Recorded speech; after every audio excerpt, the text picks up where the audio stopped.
Hello and welcome to episode 4 of Gridiron Gospel, where we, as always, we religiously know football. Just going to jump right into this week of the college football rankings. Number 1, Ohio State, 6-0, playing on the road against Illinois. Came away with a win, 34-16. Julian Sayin, 19 for 27, 166 yards, 2 TDs. Jeremiah Smith, as always, scoring touchdowns, 5 receptions, 42 yards, and a touchdown, as Ohio State cruising to a 6-0 start. Number 2, Miami, obviously on a bye week. No jump or drop in the rankings, so they'll be staying at number 2. But we go to the first upset of the week, where number 3, Oregon, was playing at home against Indiana, who's previously ranked number 7, and Oregon actually lost that game, 30-20. Dante Moore, 21 for 34, 186 yards, a touchdown, 2 picks. Malik Benson, 1 reception, 44 yards, and a touchdown. And just not the game you wanted if you're Oregon. I mean, that was obviously a marquee game that you had circled on your schedule, and it quite frankly just didn't have it in them to come away with a win there. Jason? Indiana proved that they can beat a ranked team, unlike last year against OSU. I would say this is one rare off game for Dante Moore, but I think the boys down at Eugene, up at Eugene, Oregon, can turn this around because their coach is very good. Yeah, Dan Lanning's certainly a great coach, but we'll see if he can bounce back the rest of the year and maybe look for a Big Ten title spot. Number 4, Ole Miss, bit of a close win against Washington State at home, 24-21. Trinidad Chambliss, 20 for 29, 253 yards, 2 TDs, as well as 11 carries on the ground, 15 yards, and a rush touchdown. Kawan Lacey adding on to that with 24 carries and 142 rush yards as they dropped to number 5 in the rankings.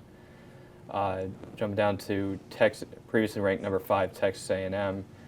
They're 5-0 after the win against Florida, 34-17. Marcel Reed, 16 for 26, 234 yards, a touchdown, and a pick, as well as 7 carries, 37 rush yards, and a rush TD. Reuben Owens, 17 carries, 51 rush yards, and a TD as well, as the Aggies jumping up to number 4 in the AP poll. He needs to stop throwing picks. Marcel Reed, he needs to stop throwing picks. That is hurting him right now. I figured they, as long as they came away with a win, I mean, that's certainly the best season that the Aggies have had in recent memory, at least. Since the Johnny Football. Yeah, And that's... that is the proper word of using the. Anyways, right. I'm just going to ignore that comment there. Previously ranked number 6, Oklahoma, goes down in the Red River rivalry against Texas, losing 23-6. John Mateer coming back from injury, 20 for 38, 202 yards, and 3 picks. That's just absolutely not what you want out of Oklahoma, who's currently obviously they're 5-1 now, but I mean that's a tough conference, the SEC, and it's not guaranteed that you'll get to the SEC championship game even with one loss. I mean, you have so many other good one-loss teams, I believe you have Georgia, Alabama. I mean, there's just so many other temes to just choose from. You got Ole Miss now, but John Mateer did get hurt in that game too. Again, his hand was bleeding. Yeah, that did not work. John Mateer, he's obviously been struggling with injuries this year, but again, just going to need more consistent play out of Oklahoma if you want an SEC title spot at the end of the year, as they drop to the number 14th ranked team. Reasonable. Previously ranked number 7, Indiana, obviously going on the road against Oregon and coming away with a win, 30-20. Fernando Mendoza, 20 for 31, 215 yards, a TD, and INT. Roman Hemby, 19 carries, 70 rush yards, 2 rushing TDs, and Elijah Sarrett, 8 receptions, 121 yards, and a receiving TD, as Indiana jumps up to makes program history with being ranked number 3 in the country. It's the highest the program has ever been rated in the entire history of that school. I'm going to say hey, Roman Hemby, why couldn't you do this at Maryland? Seriously. You transfer to Indiana and all of a sudden you become very good. Really? Where was this? We needed you when we needed you. And Yeah, no, I'm still mad. I'm still mad now. He's pretty good now. Obviously harboring some bias there, but we're just going to keep Big Ten opponent. moving right along.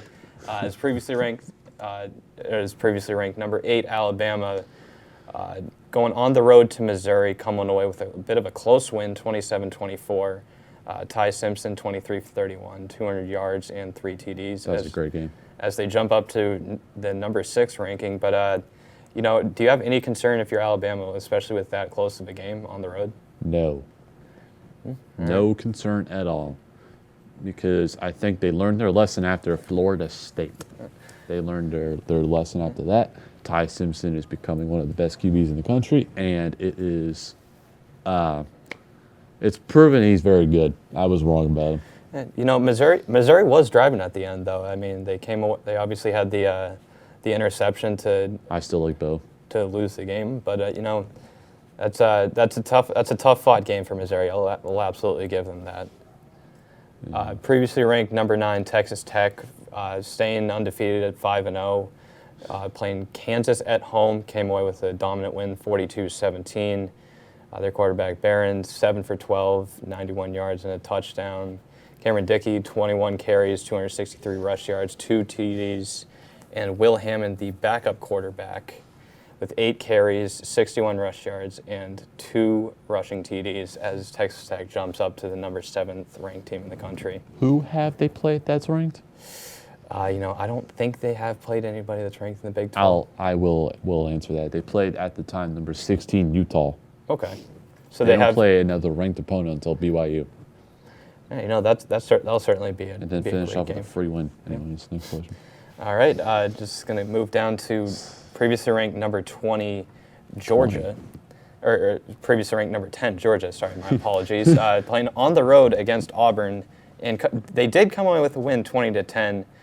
Gunnar Stockton, 24 for 37, 217 yards, 9 carries, 226 rush yards, and a rush TD. It was a terrible game. They do jump up to number 9, but to Jason's point, it was a terrible game because if certain calls just didn't go their way, I think they would have had a rougher time, and I personally think they would have lost those games if the calls hadn't have gone their way. They obviously had the timeout call in which Kirby Smart was clapping his hands, but the refs interpreted that as calling timeout.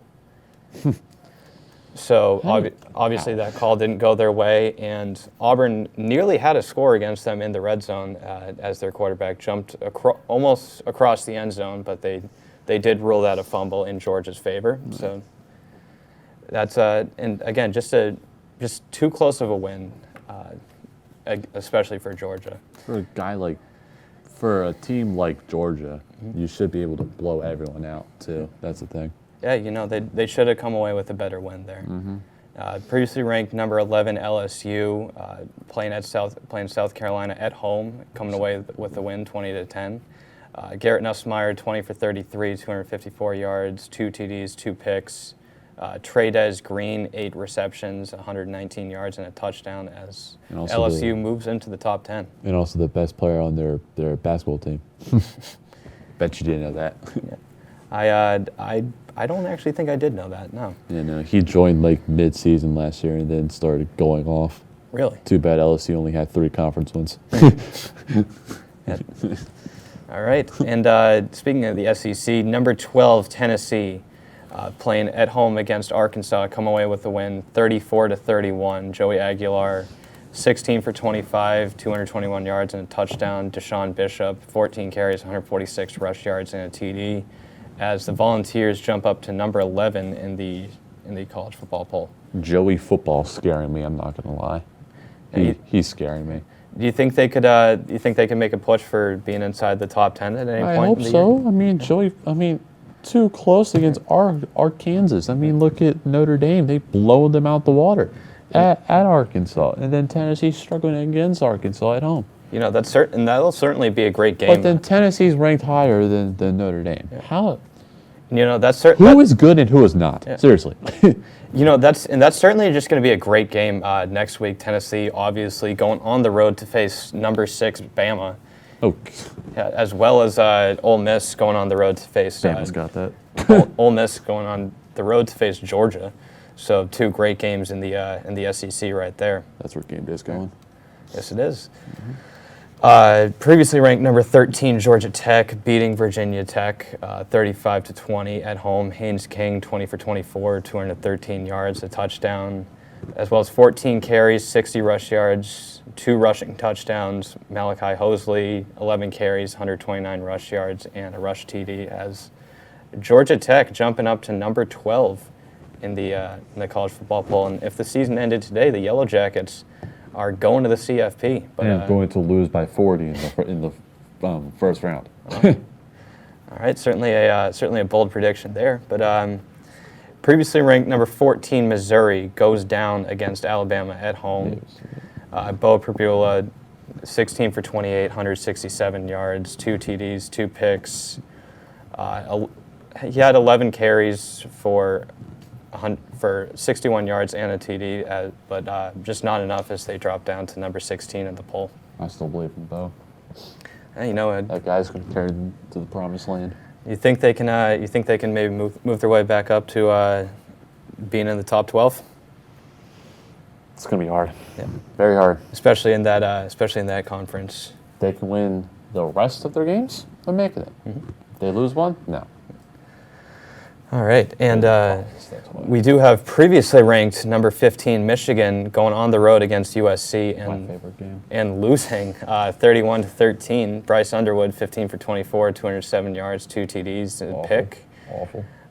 Andrew Marsh, 8 receptions, 138 yards, and a touchdown, as Michigan drops to unranked, as they now have 2 losses on the year. And Jason, you said that was your favorite game. Can I get? Oh, just seeing Michigan lose on the road's funny. I mean, against USC, who hasn't been good in years, and then they have a quarterback who's very good and not Miller Moss. Yeah, you know that's Bryce Underwood, I know he's a true freshman, but what is Michigan's offense? Because they're mainly running the ball, and they have a guy who can fling the leather. you know certainly. But I'm surprised they had a wide receiver over 100 yards. I'm shocked. Yeah. Yeah, Especially with the performance that they put up in that they have game. Justice Haynes on their running game. That guy's been pretty good. Yeah. Moving right down the list, we have previously ranked number 16 Notre Dame, getting the win against NC State. That's 36-7. C.J. Card, 19 for 31, 342 yards, 2 touchdowns and a pick. Jeremiah Love, 18 carries, 86 rush yards, 2 rushing TDs, and 2 wide receivers for Notre Dame, both putting up 100-plus yards of receiving, Eli Raridan and Will Pauling. As Notre Dame jumps up to number 13, they're just on the cusp of that magical number 12.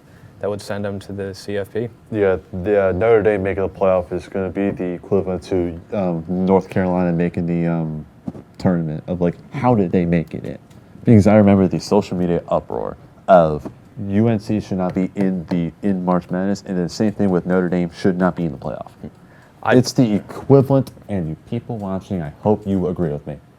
It's the same thing, and it's so stupid. Getting some basketball takes here from Jason in this episode, which we do value here. Pretty much. Yeah. Previously ranked number 17, Illinois, playing Ohio State at home, obviously with a loss, 34-16. Luke Altmaier, 30 for 44, 248 yards, a touchdown and a pick, and Illinois drops to unranked. They've done everything to be unranked. How were they ranked in the first place? You know, they obviously lost by that huge margin to Indiana, and That should have made them stay not ranked. and now obviously with the loss to Ohio State, I mean, I think that puts them to bed with at least thinking about making the college football playoffs this year. BYU, previously ranked number 18, BYU, moving up to 6-0, playing on the road against Arizona. Barely coming away with the win, 33-27 in double overtime. As Bear Meyer, 12 for 29, 172 yards, a touchdown, 2 picks, as well as 22 carries for 89 rush yards and 2 rushing TDs. LJ Martin, 25 carries, 162 yards, and a TD. It's BYU jumping up to number 15, but if you're BYU, that's just way too close of a win, especially against a team like Arizona, who was unranked. Awful. Arizona's not good. How are you that close? I know it's on the road, but I mean, how are you that close with Arizona? Especially with an unranked team like Arizona, I would expect you to win by a bigger margin than that, and especially with how well BYU has played in recent weeks. Both the number 19 previously ranked number 19 Virginia on a bye week, jumping up to the number 18 spot. Previously ranked number 20 Vanderbilt, jumping up to the number 17 spot. Jumped up 3 spots and didn't even play this week. Really? Well, a bunch of ranked teams lost to unranked teams. No, I mean, still, I find that stupid. Yeah. Previously ranked number 21 Arizona State, playing on the road against Utah, losing 42-10. Their quarterback Jeff Sims, 18 for 38 on 124 yards, no picks, no TDs, and Arizona State drops to unranked. I have a thing about Jeff Sims. This dude's a 6th-year senior, and he's been awful every year he's played. And the fact that Sam Leva got hurt, I knew Arizona State would lose. Because, I mean, this is the face of I'm going to lose. Yeah, let's look at stats. He hasn't had over 2,000 yard passing, and he was almost in the same class as what's his name? Oh yeah, Trevor Lawrence. Wow, that's certainly a name from the past. Previously ranked number 22 Iowa State, playing on the road against Colorado and losing 24-17. Rocco Becht, 18 for 33, 205 yards and a pick. Abu Sama III, 24 carries, 177 yards and two TDs, as Iowa State drops to unranked. And I'd just like to point out how great this has been for college football, with how many unranked teams have beaten ranked teams, especially just this far into the year. And I personally think this is great for college football, just all these upset wins. And it's reminded me of the 2007 season, where just nobody was safe. Yeah, no. Iowa State's awful. Next question. All right. Previously ranked number 23 Memphis, staying at 6-0 with a bye week. They jump up to number 22 in the rankings. Yeah, they played no one. And previously ranked number 24 South Florida, bit of a tougher test against North Texas, or what was thought to be a tougher test before the game started, as North Texas was 5-0 entering that game. But South Florida. I was about to question why you said tough. Yeah, and but South Florida shown they had no problem with that, coming away with the win, 63-36. Byron Brown, 22 for 28, 245 yards, 3 TDs and a pick.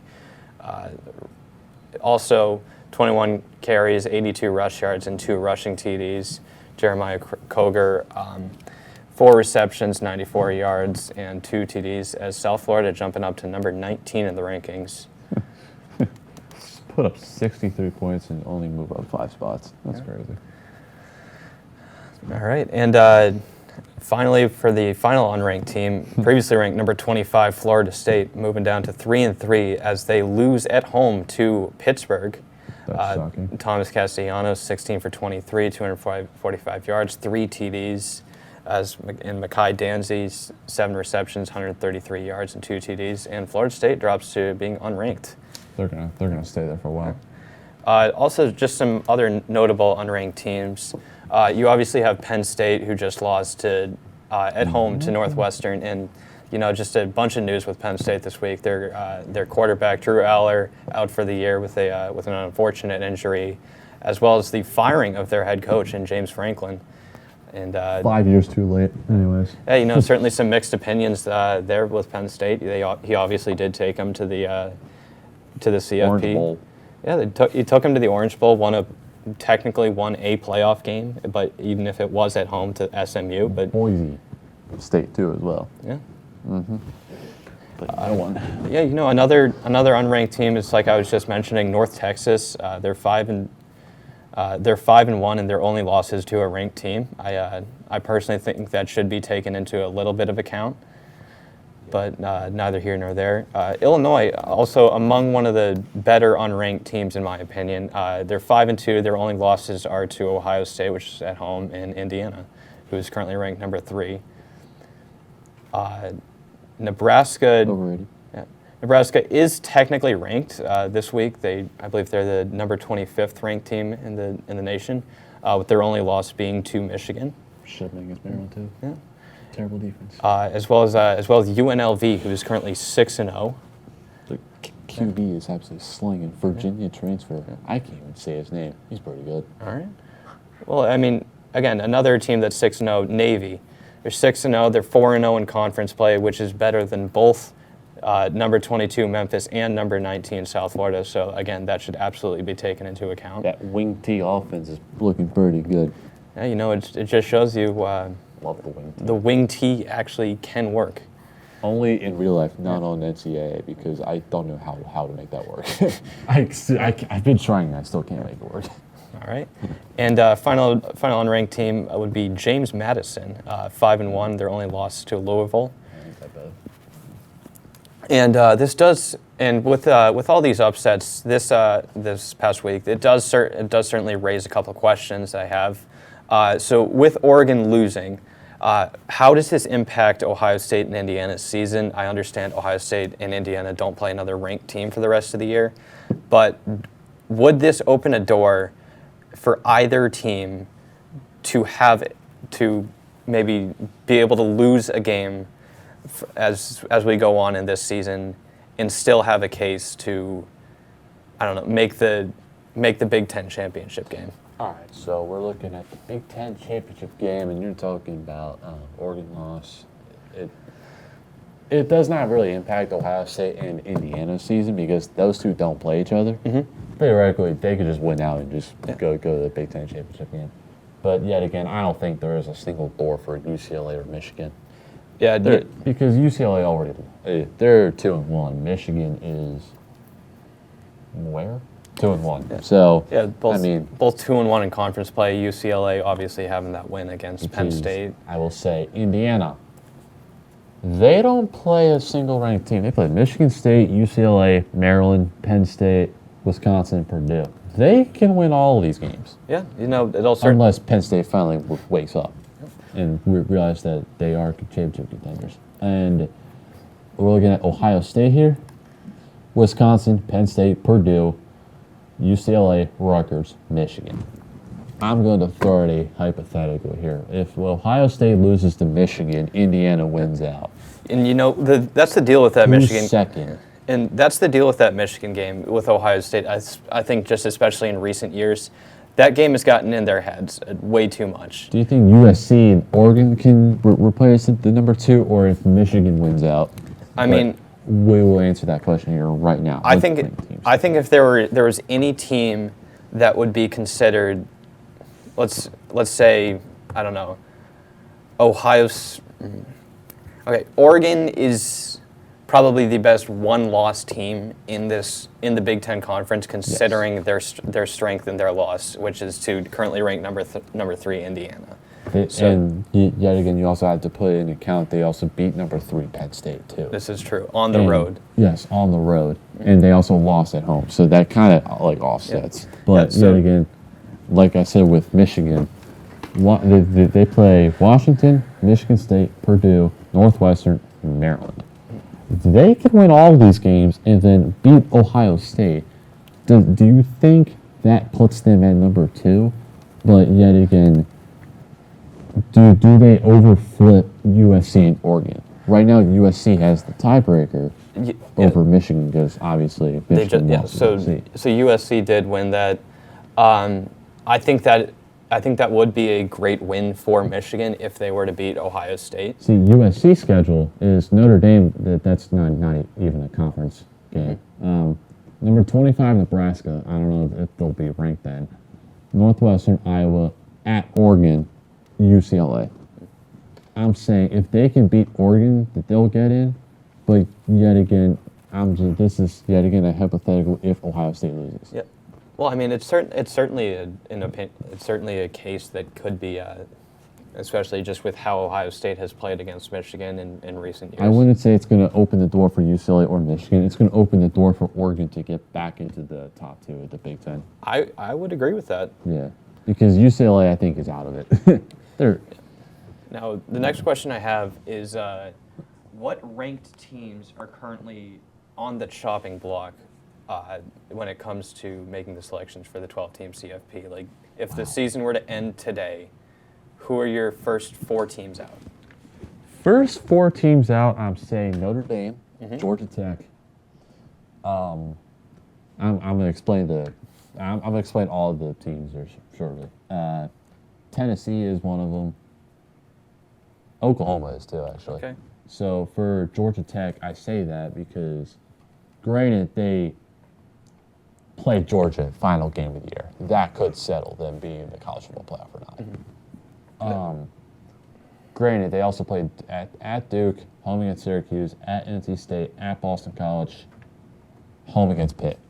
They can win all those games and then proceed to lose against Georgia and then miss the playoff. Don't forget, Georgia Tech also had that insane game against Georgia last year on rivalry weekend. What was that? But yet again, I think Georgia can still win it, though. Is that at Georgia Tech or is it? I believe it is at Georgia Tech. Okay. If I double check. No, it's actually at Georgia. Hold on, what? No, it was at Georgia last year, so it'd be at Georgia Tech this year. I understand that. Because this is... It says versus Georgia. Yeah, but it also says on Georgia, it also says versus Georgia Tech, which it doesn't make sense. Well, there's a thing called Google. Let's just search it up. Search it up real quick. Because, okay, it's at Georgia. That's college basketball. Never mind. Yeah. That's college basketball. Yes. FBS, yes, it's at Georgia Tech. So Okay. ESPN is failing me again, but I would say Georgia Tech is on the chopping block. Tennessee is because of how close their wins are, and it's making me mad. Notre Dame, obviously, because 2 losses. Oklahoma. Now, I would like to present you with their schedule of eternal doom. Okay. Away against South Carolina, and I don't care about the South Carolina team. That stadium is insane. I'm going to go to a game one time at South Carolina. That's certainly a tough environment Very down there. good. Ole Miss, Tennessee, Alabama, Mizzou, LSU. Yeah, that's That is a chopping block schedule right there. yeah, that is certainly a chopping block schedule. Yeah, that and Notre Dame. Who does Notre Dame play for the rest of the year? They play USC, Boston College, Navy, Pitt, Syracuse, and Stanford. If they win all those games, they're in the playoff. Absolutely. If they lose one of those games, they're out. Yeah. Yeah, that's basically my 4 chopping block things. But granted, these top 10 teams could easily lose and get out too, as well. especially with the year that top 10 teams have Because had. we don't know who's good and who's not. Now we're just going to move down to our Heisman candidates that we have currently. I'll just start it off. I have Fernando Mendoza, obviously, with a huge win against Oregon, which I think amplifies his Heisman candidacy by a lot. It's 109 for 153, 71.2% completion rate, 1,400 yards, 17 TDs, and only 2 picks. I mean, those are certainly Heisman numbers. Yeah, that is Heisman numbers. I'd say Mendoza's up there too, as well for mine. I also have Trinidad Chambliss for Ole Miss. He has kind of put up a bit of a quieter season than as opposed to. No one gives him credit, seriously. I mean, he's 85 for 130, 65.4% completion rate, 1,200 yards, 7 TDs and a pick, which kind of, I think that's what Heisman voters are looking at, is his lack of exponential TDs. But, he's in a tougher conference than Fernando Mendoza, at least. He also doesn't have top 10 odds, too, as well, to make it. So that is a bold take by you, but... He also has 280 plus rush yards in 3 rushing TDs, which I think are great things to add to your Heisman candidacy. And just showing a bit of Buckeye bias here, we're just going to have Jeremiah Smith, 40 receptions, over 500 yards, and 7 receiving TDs. And just looking at his stats this year versus last year, his stats this year, I believe he will be a better receiver this year than he was last year. Okay, that's a good one. I would say mine is Mendoza, Carson Beck, and Ty Simpson. Okay. Because those three have proved. And what is one sleeper Heisman you have? Because I got mine. I just want to see yours first. Sleeper Heisman. Sleeper Heisman, or whatever we did last time with the sleeper stuff. I know I did. I know I already just gave him as like one of my Heisman candidates, but I think it's Trinidad Chambliss for Ole Miss. I personally just think those stats are being way too overlooked. I know this person I'm going to say is never going to happen, but we should give him a whole lot of credit. I don't care the competition he's played, but Navy quarterback Blake Horvath is very good. He can throw, barely. He can run. But yet again, I don't care if he has 7 Ts and 3 picks. I mean, just look at what Bryson Daly did last year. I mean, that wing T offense is looking pretty good. Do I think he'll get drafted? No, because he's probably going to have to do some naval service too. But it's like, I think Blake Horvath is someone who people should be looking at. And he is also on the odds list too as well. I'm just saying. Okay. Where's Malik Washington? Anyways, so now we are going to the NFL section of this beautiful episode. If I can get to my notes, that'd be wonderful. I mean, geez. Okay, all right, there we go. All right, so that's the wrong week. All right, so starting off with Thursday night football between the Eagles and Giants. All right, give me your opinions on the Eagles. Just not the week you wanted to have. Saquon Barkley being held to under 100 rush yards, no rushing TDs. A.J. Brown, bit of an off game, 6 receptions, 80 yards. Dallas Goedert was your leading receiver. All right, yeah. So I would say off game from Barkley. He's had an off season too. Yeah, not the season that he had. Jalen Hurts. Giants proved make Hurts throw the ball. You will win the game. I'll say Dallas Goedert proving that he is the only target that the Eagles have. At least for that week. I mean. Yes. A.J. Brown. Now I will say a lot of drama going on. I've heard a lot of Philly sports radio people say, "Hey, he's been a really bad cancer in the locker room." Do you think he'll get traded? I like what he's done with the Eagles. That being said, I think they need to maybe. I think they might need to consider moving on from him, or just change the offense in general. I think may want to think about that too. I mean, especially with this loss to the Giants, I think there are a lot of things that need to change within the Eagles organization. Just with Barkley's down year and A.J. Brown not progressing as well as you might have hoped. Yeah, defense was not good. Say the Giants, Jackson Dart, looking pretty good. 17-25, 195 yards, 1 touchdown, no INTs, 2 sacks, but he did have 58 rushing yards with and also Wreck-It Ralph at running back. Cam Skadby with 98 yards and 3 TDs.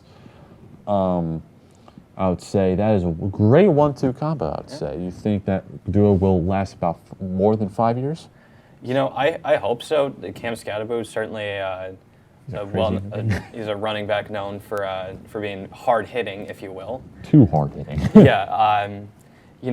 Just a great performance from him here. I personally think highly of him as a running back. I hope he can progress and just be the Giants' running back for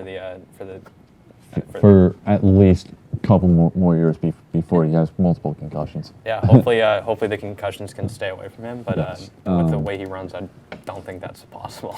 And they also proved that Malik Neighbors is not really the most viable person on the team. Wan'Dale Robinson has stepped up, as he should. I mean, he's getting paid to do that too. Yep. Lil Jordan Humphrey is a name I have not heard in years.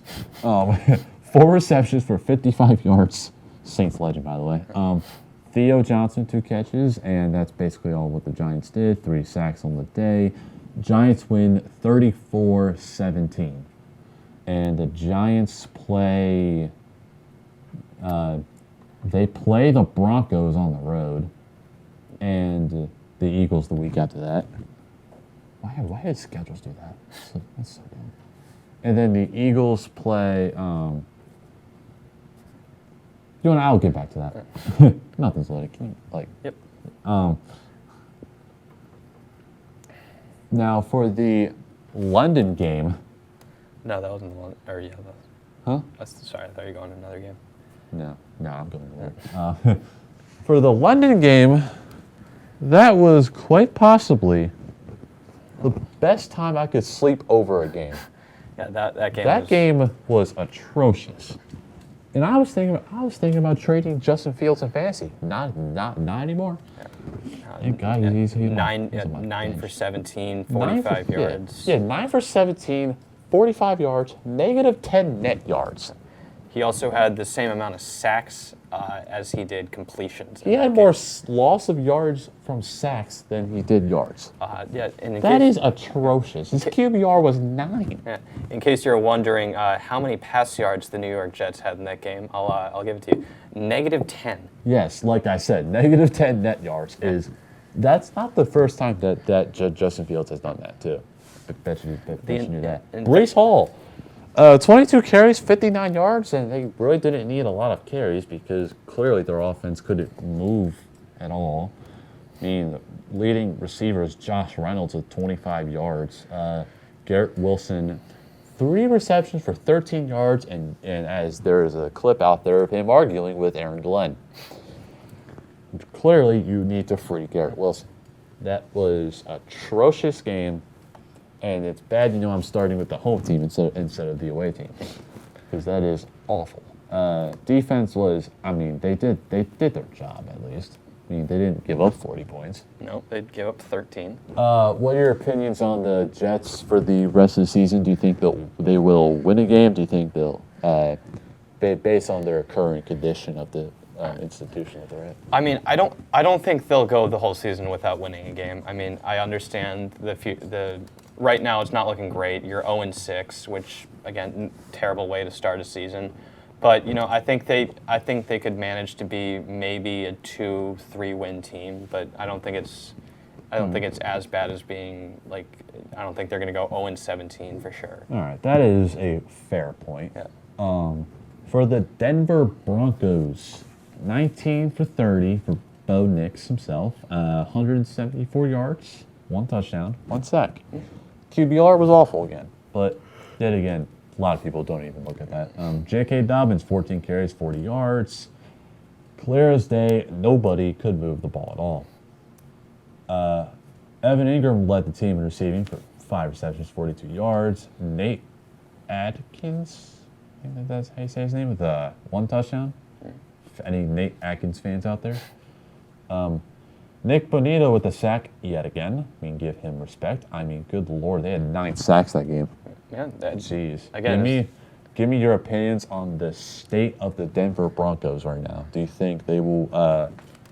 Right now, the Chiefs are not even in second place too. You think the Denver Broncos can keep up their pace? I certainly hope they do. I think it's time for a change in pace in that division, if you will. Yes. Just especially with the Chiefs' dominance over the past couple of years, which some folks have argued is a little too much. But I think it'd be nice to just see a team just other than the Chiefs do well in the AFC West for a change. I like how the Broncos are progressing now, and hopefully they can just keep it rolling for the rest of the season. Yes, and for you people out there where I forgot the Eagles' next opponent, they're on the road against the Vikings. Now, the Broncos' next opponent, the Giants. I already said that. I should have known. Then the Jets' next opponent is the Panthers. All right. Yes. That is, let's get out of this game. This game was awful. Thank God I slept over that. Now, here's a game that way too close for comfort. Way too close for comfort. Arizona Cardinals, led by Jacoby Brissett. Turning back the clock to his New England days. Okay. Anyways, without Kyler Murray, he went 27 for 44, 320, with 2 touchdowns and a pick, in Brissett style with a pick. Rushing yards was not there. And it's clear as day, DeMercado got benched for what he did last week. Bam Knight for 34 yards, 11 carries on a touchdown. Michael Carter, 9 carries, 34 yards. Again, so there was no leading rusher. Zay Jones, back to his East Carolina days with 79 yards. He still holds that record for most receiving yards in the season, too, in the college football history. Really? Yeah. Not the name. Unless I'm wrong, and it could have changed, and I'm slow, but not the name I would have picked to be the leader. It's not Marvin Harrison. No, I was more gonna go with who was the Western Kentucky quarterback that Bailey Zappi. Bailey Zappi. I believe he still I holds think the record for most pass yards. He did break Burrow's record, and nobody talks about it. Yeah.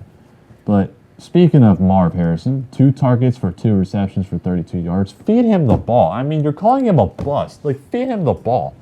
I mean, jeez. Like, the man can't do nothing when you're not throwing to him. I mean, God, what are we doing? Cardinals' defense was obviously just awful. I mean, as they have usually. Your state on the Cardinals, are they going to continue to be very inconsistent, or I don't know what other questions to ask you. What's your state on the Cardinals? I mean, I think it's interesting. I think they'll continue to be pretty inconsistent, especially with how competitive that division is. I mean, you have the Rams, the Seahawks, and the 49ers who looked a bit off, especially with how many players they're down. But I think the Cardinals have been at the bottom of that division for a while. For a while, yeah. I hope they can maybe put up a bit more of a fight, maybe have a bit more respectable record, like an 8-9 record. I think would do them well. But no, I remember when they started off 7-0. Yeah, I'm not going to talk about starting off undefeated and losing. Yeah, and how brings back PTSD. How'd that go? Yeah, that was terrible. Daniel Jones, 22 for 30, 212, 2 touchdowns, 1 interception. Jonathan Taylor proving that he is the face of that franchise. 21 carries for 123 yards, 1 touchdown. Tyler Warren proving that was a great 4th-round pick by me. 6 receptions for 63 yards, 1 touchdown. Kwity Paye finally playing like a first rounder, 2 sacks. And do you think the Colts are going to keep this very hot and very unexpected streak going? I hope they do. I think it's great for football that the Colts are doing this well. I love seeing the comeback story of Indiana Daniel Jones. Obviously the 5-1 start, great start for the Colts. Hopefully they can just continue this hot streak and maybe make a decent run in the playoffs. Yeah. Hopefully turning back to 2007 here. I'd say the Colts' next opponent is on the road against the Chargers. The Cardinals' next opponent is home against the Packers. So that's going to be a very half-decent game. I don't know about the Packers, honestly. We'll get to them in a minute. Chargers, Miami. This game made me mad. How was it this close? Come on, Chargers. Well, it's the Dolphins. They didn't lose. It was close. But Herbert, 29, 38, 264 yards, 2 touchdowns, 1 sack. Kimani Vidal, I'm surprised I said that right, 18 carries, 124 yards, no rushing TDs. Ladd McConkey with 7 receptions, 100 yards, 1 touchdown, and Trey Harris finally actually getting targets. Why? State on the Chargers. The Chargers obviously 4-2. They're 2-1 on the road. Number 1 in their division, tied with Denver, same record. You think that keeps up Fleer, or the Chiefs continue their dark magic and win the division? I hope it's either the Chargers or the Broncos in that division. I think it's great how Herbert's just been performing this year, especially just with. He's been called an elite quarterback for so many years, and just hasn't really been he hasn't really put up like the playoff success that some people might have expected from him. He was stuck with Brandon Staley. Yeah, I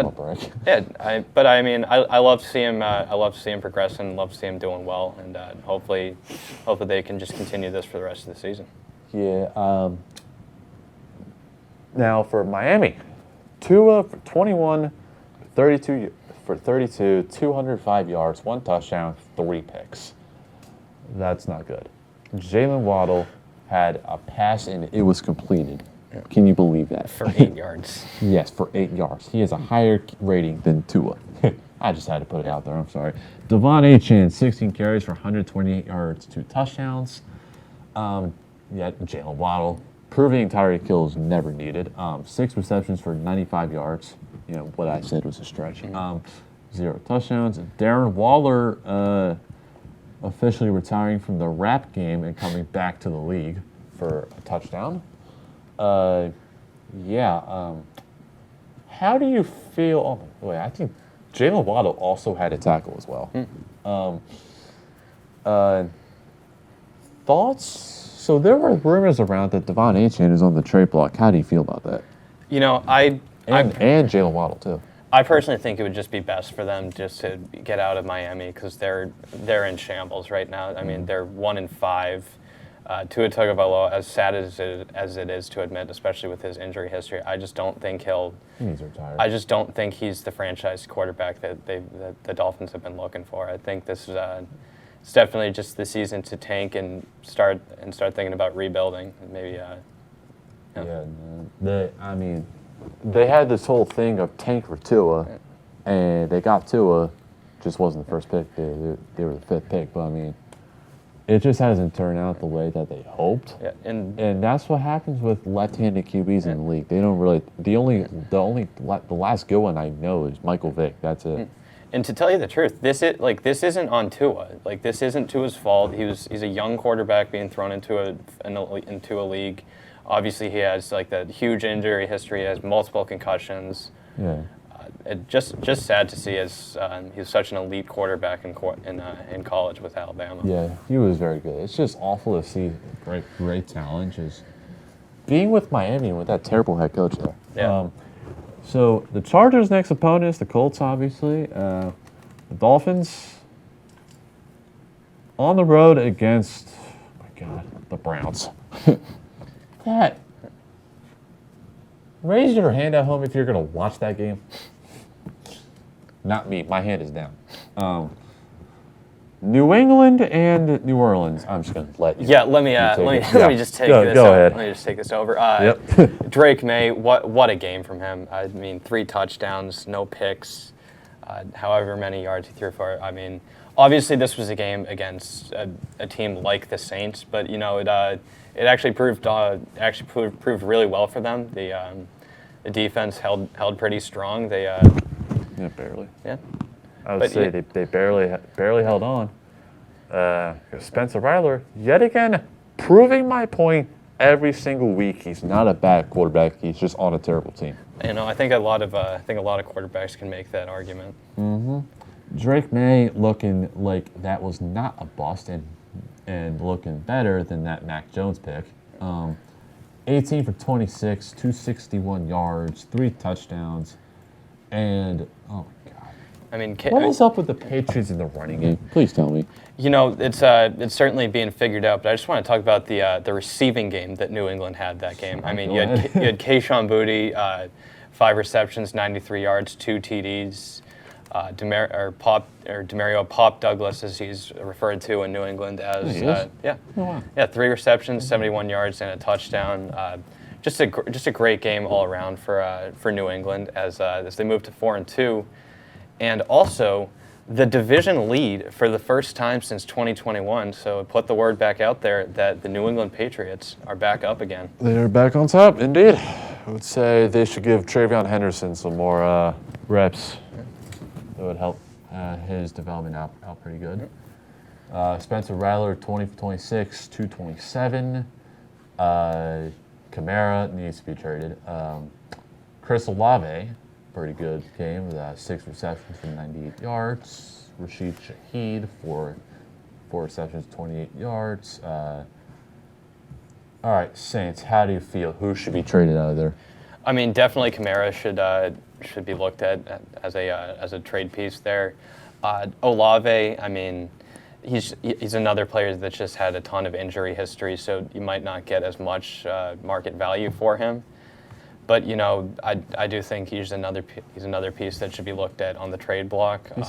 He's still young too. So I mean, theoretically, I think he's definitely got hopefully some more good years left in him. But I just think he could perform well with a different team. So Patriots next opponent, Titans. Saints next opponent, the Bears. I hate the Bears. Browns, Steelers. I'm going to take this one over. Yep, that's your team. Yep. All right, let's get into this. So, Cleveland, their offense stinks.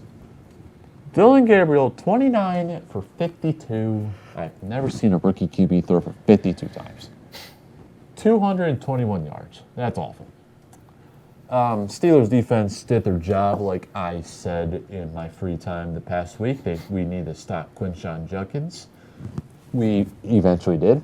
36 yards. Jerome Ford had 2 carries. I'm shocked he didn't get more. Granted, Cleveland passed 52 times and only ran 17 times. Harold Fannin, 81 yards, because could throw it right down the middle of the field, and the Steelers, for some reason, cannot defend that. It's awful. Jerry Jeudy had an awful game, 5 receptions for 43 yards on 13 targets. Njoku, awful game. Devin Bush having a legacy game against his former team of where he for some reason hates us. 9 total tackles. Devin Bush is a laughable human being. I will say that. I will forever hate him. Cleveland's next opponent is, I don't care. Aaron Rodgers. Great human being. He's done miracles on this team. 21 for 30, 235 yards, 2 touchdowns, and among the league leaders in passing TDs. Looking pretty good. Jalen Warren, I don't care what the yards say, he's looking very good. He's a great blocker. He's a great attribute person for this team. Kenneth Gainwell, 6 carries for 22 yards. I feel like we should have given him the ball more. Caleb Johnson finally getting reps. It took him how many weeks? 6 carries for 15 yards. Jonnu Smith had a carry for 10 yards. DK Metcalf proving that he is worth that trade. 4 receptions for 95 yards and a touchdown, 9 targets.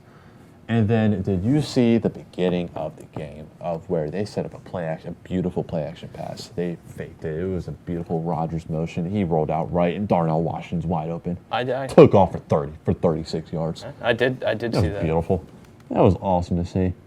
I feel like the Steelers should involve Darnell Washington more. Jonnu Smith should be involved a lot more. Get Roman Wilson off this team. For the defensive wise, 6 sacks, looking pretty good. I would say for the Browns, it is embarrassing that you let a cornerback in the name of Jalen Ramsey get more sacks than T.J. Watt. That is awful. And more sacks and more stats than Myles Garrett. That is awful. TJ with half a sack, a batted down pass, 3 QB hits, 5 total tackles. Derek Harmon with the sack. I'm very excited for Derek Harmon. He's looking pretty good. Everyone's like, why did we pick him? We should have picked Shador. I was right. Derek Harmon's a pretty good ball player. And I was right about Shador. He's not playing. The only thing I hated about this game, we dropped 6 picks. Yeah. We dropped 6 of them. And that was awful. Boswell went 3 for 4. It should be 4 for 4, but thank you, Pitt, for playing on the same field. But overall, this game was very good, and the Steelers play on Thursday against the Bengals. I'm scared. I'm not gonna lie. Think that could be a trap game? Yeah. I thought this was a trap game. That's a trap game against Joe Flacco. He owns us.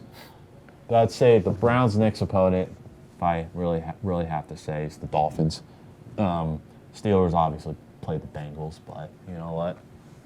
The division is looking pretty good for us. I'm very excited for this.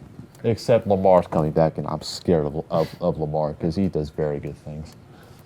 Granted, the Ravens defense is awful, but we'll get to the Ravens in about a couple of games. But yeah, Steelers winning the Super Bowl. Anyways, next, Dallas, Carolina. How do you feel? How do you feel about Dallas? I don't know. I don't know how to feel. I mean, it's tough with Dallas. They're 2-3-1. They're obviously had that tie against the Packers, but I mean, the past couple weeks they Double play in baseball. had 2-3-1. What's that? Is that catcher, first base, pitcher? Oh, never mind. Scratch that comment. Scratch that comment. I was wrong. It's all good. I know what you were trying to do, but just moving back to Dallas. I mean, Pickens has obviously just been he's obviously just been like the go-to guy there, especially with CeeDee Lamb being out for a bit. But I mean, Prescott, the past game he went 25 for 34, 261 yards and 3 TDs. It's hard to blame that game on him, and I don't think he can. Blame it on the defense. I mean, look who's leading the defense. It's Matt Eberflus. Who's leading that defense? That's awful. But Javonte Williams, 13 carries, 29 yards. That's an off game for him. George Pickens, no. I will forever hate him. Jake Ferguson has a touchdown yet again. That's not shocking after this. I've already asked you about the Cowboys thing. Panthers, Bryce Young, 17 for 25, 199 yards, 3 TDs, 1 pick. I guess it's the annual Bryce Young throw a pick game. They are 3-0 at home. That is shocking. Rico Dowdle is clearly the Carolina Panthers. No one else is. It is Rico Dowdle. Because 2 straight games, he's had over 200 scrimmage yards. It's 183 yards here, average 6 yards a carry. Granted, it's not that hard to do it against the Cowboys defense. And also led the team in receiving, too. And it's also just a great win for the Panthers. I mean, they were just going through, and they're still going through it, but I mean, they were struggling with their team identity a couple weeks ago, and especially with beating this Cowboys team. I think outdid the offense. I mean, I just think that this is the start of something good for Carolina. I don't think they're going to be a playoff team for a bit, but I don't think they're going to be as terrible as people perceive. I say keep Bryce Young, keep building him up, and I mean I don't care if he's 5'2". Yeah. He's pretty good. He's a pretty good football player. Yeah. Panthers play the Jets. Cowboys play against the bye week. Nope, Commanders. Cowboys play the Commanders. I believe the Commanders got that. Seahawks, Jaguars. This game was apparently on television. Let's just say Sam Darnold, 16 for 27, 295 yards, 2 touchdowns to Kenneth Walker. 10 carries for 34 yards. JSN, 8 receptions for 162 yards, 1 touchdown, and had a 61-yard touchdown. And that is a very good game from JSN himself. Got me 30 points of fantasy. I love that. Love that from me as well. Got the win 7 there. sacks from the Seahawks defense, which is shocking because I didn't think they could do that. DeMarcus Lawrence had 2 sacks. That's not shocking at all because he's very good. State on the Seahawks, were they playoff contenders or not? I mean, it's tough, especially in that division. I mean, you have the Rams, which are kind of their main opponent right now, especially with the 49ers and just their injury history this year. I mean, I think they're down Fred Warner for quite a bit. They're down their whole starting lineup. Yeah, basically. I mean, you had Fred Warner probably out for the year. You have Nick Bosa out for the year. I forgot he was out for the year too. It's just not what you want to see if you're a 49er fan. The Jacksonville Jaguars, 4-2. Trevor Lawrence doing his rookie year impression. 27 for 42, 258 yards, 2 touchdowns. Running game was non-existent. Brian Thomas proving that if you throw him the ball, he's a pretty good player. Man, fire Shane Baldry. Yeah, 8 receptions, 90 yards, and a touchdown. That's Travis Hunter. You drafted him. When was he drafted? 3rd overall? No, second. No, because May went 3rd. Or Campbell went 3rd. No. Wait. No, Campbell went 4th. Hold on, guys. We're doing research here. It is fun. I love research. I'm taking a class on that too. Where is that? Yeah, you had no, Ward, because you had Ward, Hunter, Carter. Hunter was second. So you drafted Travis Hunter second overall. You're not even throwing him. 7 targets, yeah, but 4 receptions for 15 yards. Really? I'm not even talking about the rest of the team. I mean, how do you feel about the Jaguars, though? I mean, I certainly do think they could be utilizing Travis Hunter way more. I get you have your wide receiver talent in Brian Thomas, but you drafted Travis Hunter for a reason. He can play both sides of the ball. Yeah, 2 tackles. Yeah, he had 2 tackles. He had. That was it.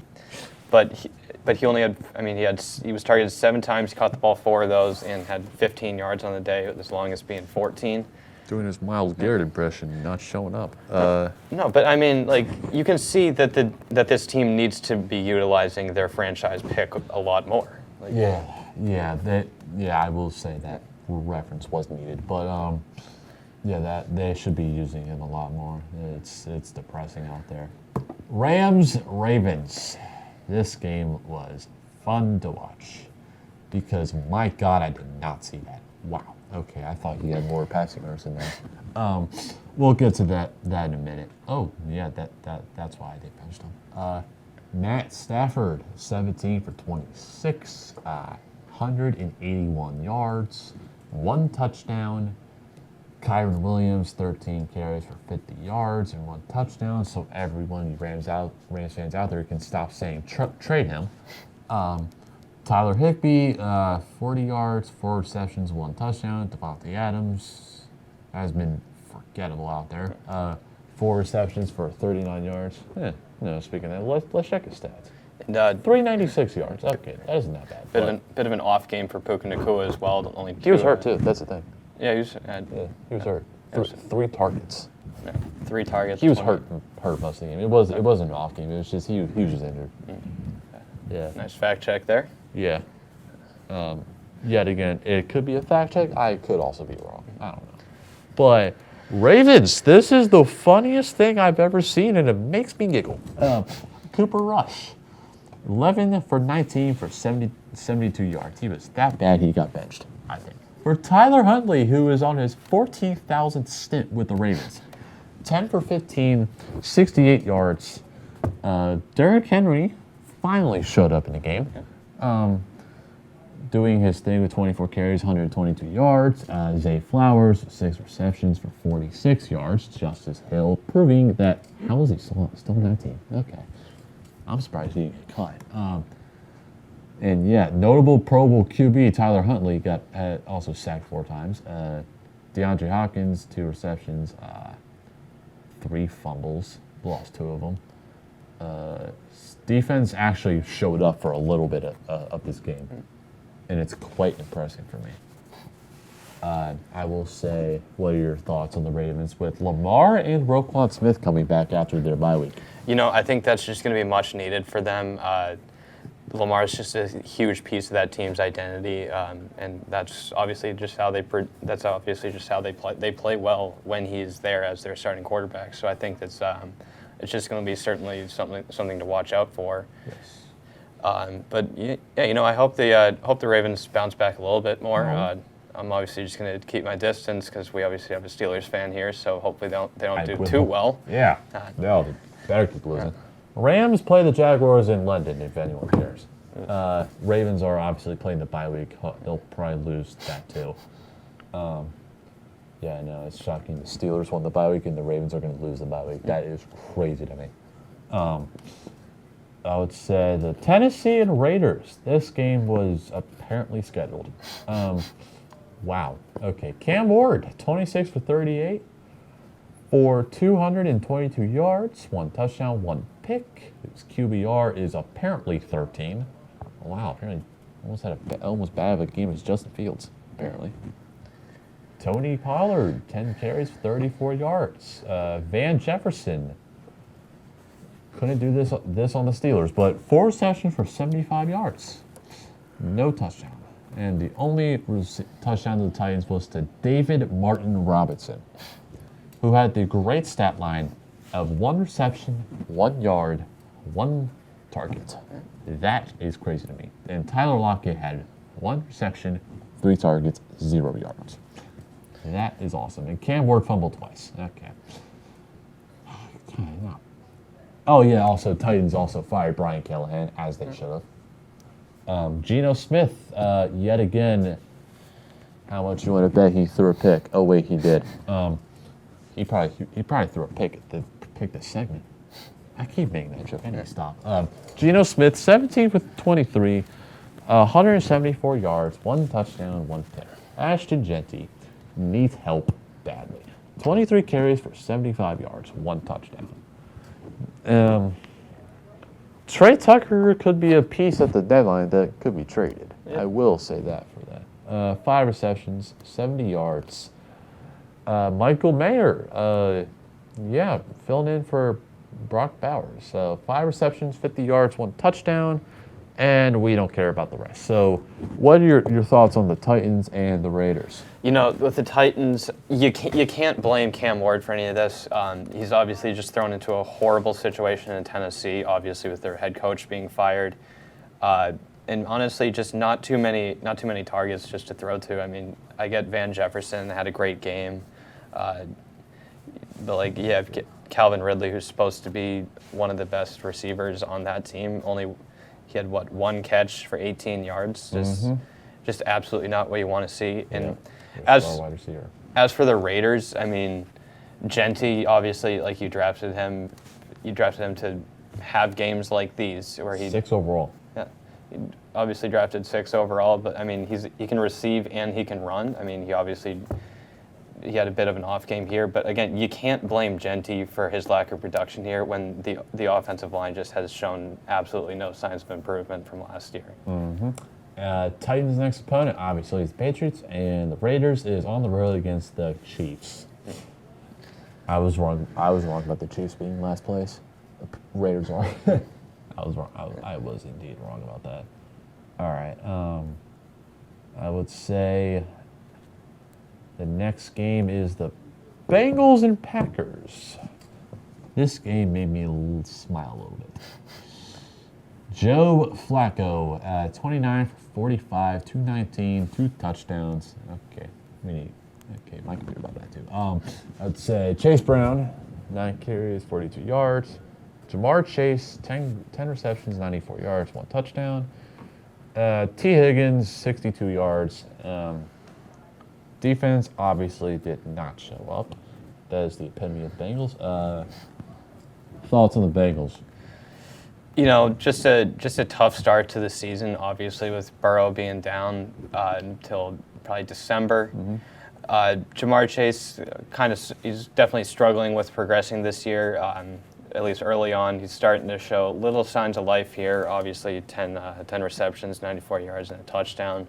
Obviously, a pretty good game, but I mean, I think Bengals fans just expect a bit more out of them. Also, would like to see the run game get going a bit more. I mean, Chase Brown, he had 42 yards, 9 carries.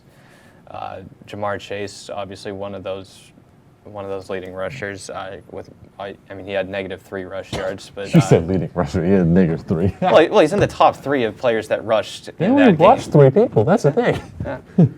Yeah, it was awful. Packers. I'm seeing that game in 2 weeks. Yeah. Jordan Love, 19 for 26, 1 touchdown, 1 pick, 259 yards. Jacobs, 18 carries, 93, 2 touchdowns.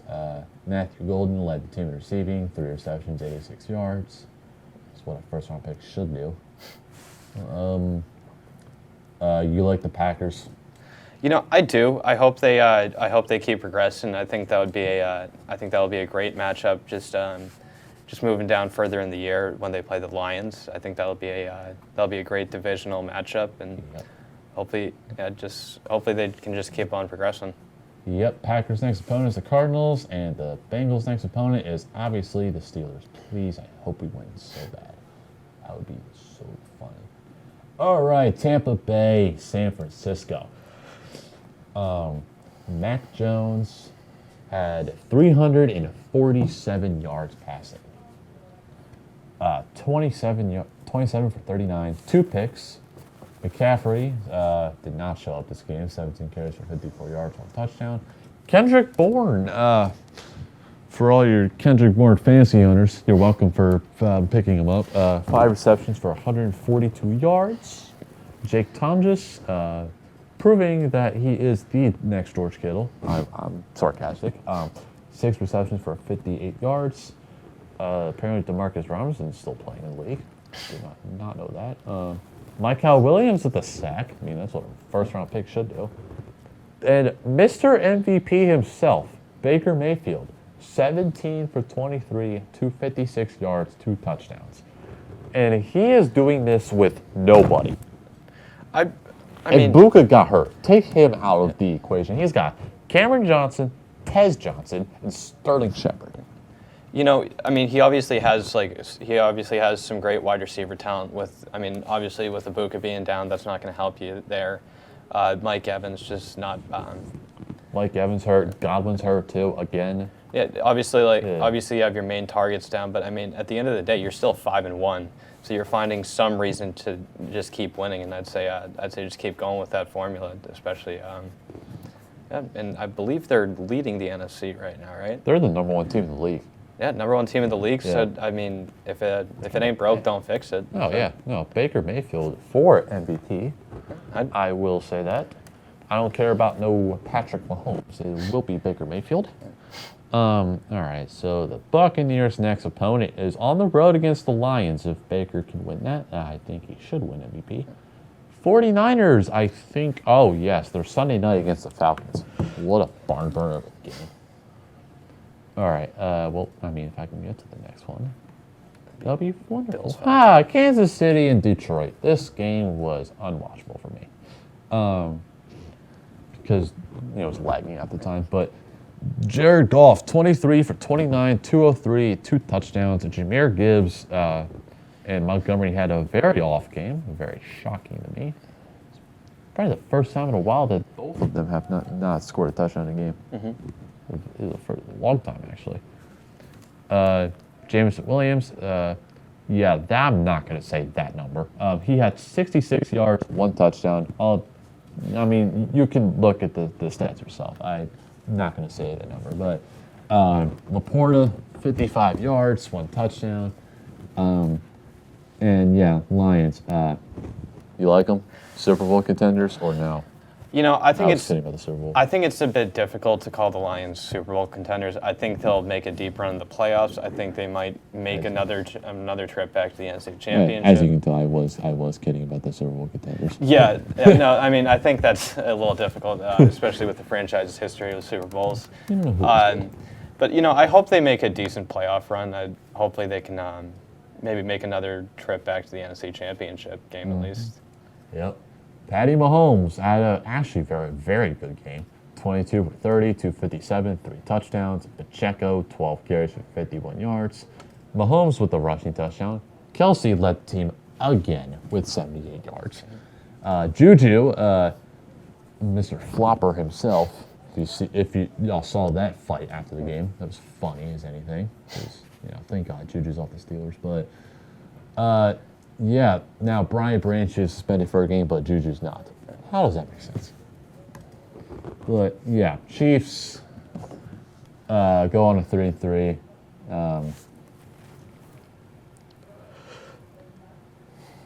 Their next opponent is the Raiders, and the Lions is the Buccaneers. And now we're moving on to the Monday night games in Buffalo and Atlanta. Buffalo, I'm a little bit worried. Now, I'm going to say, take out your Patriots bias. Take out everything with that. Mm-hmm. Are you scared? Should Buffalo hit the panic meter?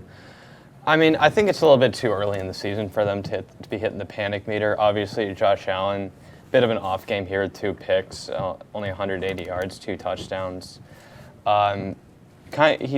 He's kind of just doing it all here. I mean, he obviously ran for 42 yards, and he threw for, 180 yards. Not a lot of wide receiver talent on that team. Really just being forced to hand it off and hope for the best there. Mm-hmm. But, you're 4-2, you're 1-1 in division play. I think it's a bit early to start thinking about hitting the panic meter button, especially with the Dolphins and Jets in that division. I'd be a bit worried about how the Patriots are progressing right now if I'm the Bills, but hopefully they can just continue to continue to just keep winning games, and hopefully it'll be a close division race there. Falcons with Penix throwing 20 for 32, 250 yards, 1 touchdown. Bijan went absolutely nuts. 19 carries, 170 yards, 1 touchdown. Algier proving that I should eventually start him in fantasy with 1 touchdown. Drake London, 10 receptions and 158 yards, 1 touchdown. Can we please get Kyle Pitts involved? That would make me happy. You fell for the bias again. No, I did not have him on fantasy team. I just want him to do good. All right, Falcons' next opponent. That is the 49ers, and the Bills is. Did I already say the Bills? Are they said the Falcons were on Sunday night. Are they on a bye? Bills are on a bye apparently. And then here is the greatest. Oh wait, hold on. No. Will, did you know that the Super Bowl happened yesterday? Really, it did. Yeah, no, because the Bears fans apparently are celebrating like it was. So, with the 25-24 win in Washington, Caleb Williams with a very underwhelming game, I will say. 17 for 29. 252 yards, 1 touchdown. DeAndre Swift, 14 carries, 108 yards. I would say, Swift also led the team as well in receiving. Commanders, Daniels, 19 for 26, 211 yards, 3 TDs, 1 pick, and a game-losing fumble. And I'm not going to blame the game on Jane Daniels. I'm going to say blame the game on the dang kicker. Yeah, that's... Kicker, Matt Gay has never been good. I will just say that. But rushing, Bill Krosky-Merritt, my favorite player, because of his name. I don't care about anything else. But 17 carries for 61 yards and no touchdowns. Chris Moore, 1 touchdown. Ertz, 1 touchdown. I'm not worried for the Commanders at all. I will say that. No, I'm not going to blame the game on Jane Daniels. You can say whatever you want. I mean, I know he fumbled twice. Yeah. I don't care. He did not lose that game. Nope. Because why are you going shotgun on a 3rd and 1? No. Seriously. Yeah. In rainy conditions, and it rains all the time there. Trust me, I live there. Yeah. Jane Daniels also had a tackle as well. Did you know that? Yeah. He did more than Myles Garrett. I'm kidding. But, Matt Gay went 1 for 2. If he made that field goal, Commanders win. But, congrats to the Bears on their Super Bowl victory. Hey, gotta give them their hand there. Yeah. Jane Daniels is still better. But, yet again, I will finish off the NFL segment with who do you think is your MVP front runner? MVP front runner, I got to give it to Baker Mayfield, especially just with what he's done this year. All right. I will also say Baker Mayfield. Now, here on this podcast, we're doing a new segment, and this is arguably going to be every week and the best one. The Immaculate Grid, you guys. It is going to be something that we're going to include, and it's going to be fun and very frustrating. And we always like to joke that we religiously know football, so I think this really just puts our knowledge to the full. This humbles us very good. Yes, it does. Yes, it does. I'm just going to show a bit of my Patriots ball knowledge here. Let's go Patriots 10,000 plus passing yards in their career. Give me Brian Hoyer, known backup legend for New England. Brian Hoyer. Yeah. All right. I like that pick. Yeah, thank you. I like that pick. Yep. Yep. 3%. 3% of people. That's Yep. All right. So for the Denver Broncos and 10,000 passing yards, who do you think? I really don't want to go Manning here. That's just way too. That's too obvious. That's though. way too obvious. It's not a reflection of our ball knowledge here at Gridiron Gospel. It's common knowledge. That is extremely common knowledge. So what I'm going to look up is a guy, which I'm shocked of. Oh, wow, he was close. Osweiler. Yep, Brock Osweiler did not have 10,000 yards. 7,400 yards. So this could be a guy who played on the Broncos at any point. It's got to be between Elway and Manning. Who's the? I could say Joe Flacco because he did play on the Broncos, but a lot of people know that though. That's the thing. Flacco played on the Broncos. So But I don't know if I want to go with him. Actually, we could. I think Flacco would be a safe option. You know what? Yeah. Joe Flacco. Yep. Joe Flacco is our pick. That's gonna be 6%. 6%. We'll take it. Yep. We'll take it. It's under 10%. Yep. All right, Minnesota Vikings and 10,000 passing yards. Let me throw a bit of a 2010s legend out there. Oh, God. Really? Yep. Now Case. Everyone knows he played for him. Yeah, I really do not want to go with Case Keenum here, but I don't think a quarterback like Carson Wentz maybe might have a. Yeah, Carson Wentz is kind of obvious though. Yeah. But you know who else I could throw in there, but it is also obvious? Teddy Bridgewater. But but I don't know if I really want to do that. Let's he has 15,000 yards. Honestly, of those three, I like Bridgewater the Yep. best. That's Give me Bridgewater. Teddy Bridgewater. Give me Teddy. Teddy two gloves. Bang! 2%. 2%. Love it. Love to see it. Yes. All right. Now Vikings. Let's go Pats Dolphins here. Pats Dolphins. That is a team that I want to say Curtis Martin, maybe, but no, he was with the Jets for a while. all right. Yeah, he's Pats with Dolphins. He's with the Jets and Pats. God, this is you know who I thought could have won this? Who? Kenyon Drake, but he did not play for the Patriots. It's gonna need to be some. But this should be your thing. You're a Patriots fan. I know. That's what's worrying me. Is should be your thing. Yeah. Pats Dolphins.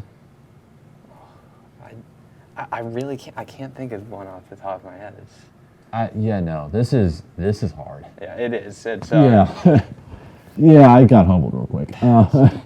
Patriots Dolphins. I would say, and one that does come to mind. I should probably do this before I do anything else. I'm thinking of a guy named Matt Castle, but I don't think he played for the Dolphins. He did not play for the Dolphins. I will shut up right there. But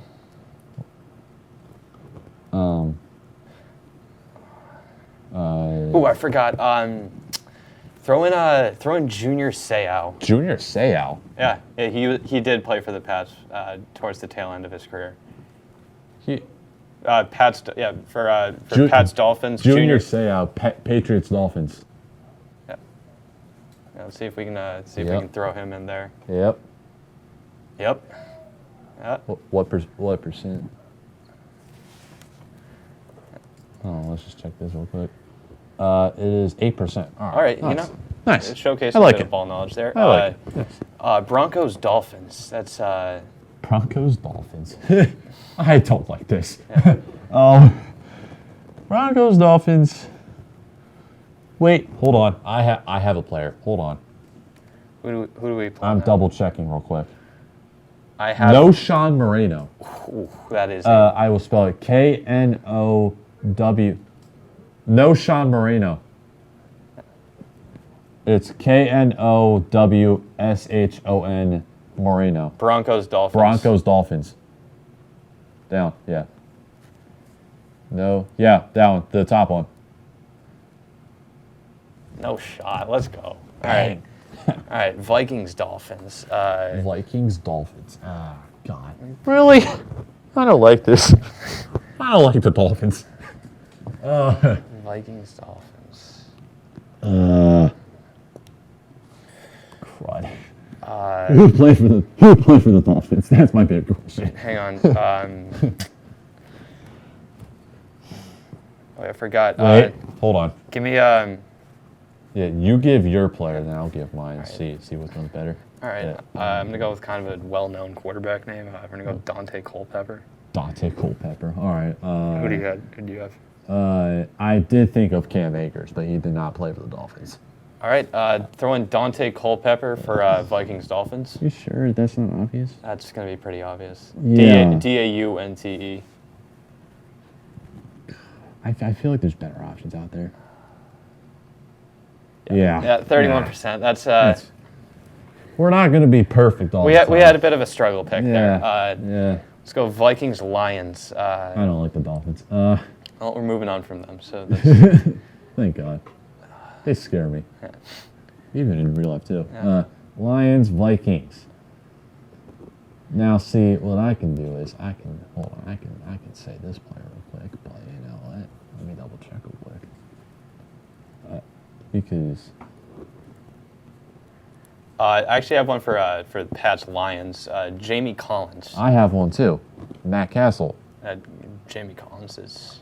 You sure? Collins played for the Pats for 4 years. You know, Jamie Collins. Jamie. Yep. Yep. Yep. Yeah. Lock it in. Yep. 8%. Yep. Wow. All right. All right. 2 more guesses.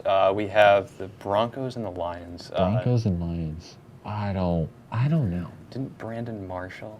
Oh, you know who else this could have worked for? Teddy Bridgewater. Oh no! Why did we pick him, right? God.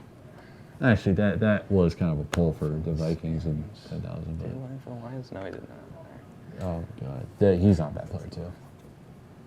Of course. Oh, wrong guy. Oh, wrong guy. Okay, wrong guy. Lions and Vikings. Who recently? No, that's way too common. What? Oh, yeah, that's Yeah. way too We're common. not gonna go him. I remember. Actually, give me You know, I do remember this person. You want to go with him? yeah. I remember he played for the. Can we go? Amir Abdullah. Yeah. We're gonna go Amir Abdullah for the Vikings Lions. for the Vikings and Lions. Yeah, because I remember him playing for both teams, and I just didn't know if he. Well, I mean, yeah. All right, we got it. And what percentage are we at there? Well, I mean, if I can spell, that'd be wonderful. 4%. All right. Yes. All right. Love Last it. one. Last one. Broncos Lions. Broncos Lions. That's. This is. See, this is where I'm stuck here. This is where our ball knowledge is tested. But you know, yeah, we're, it's automatically tested because we're having to look up these players. Yeah. It's awful. Oh, give me. Yeah. Hold on. I know this dude too. No. You want to go? You want to go with him? Yep. Give us Jeff Driscoll to end it off. Jeff Driscoll.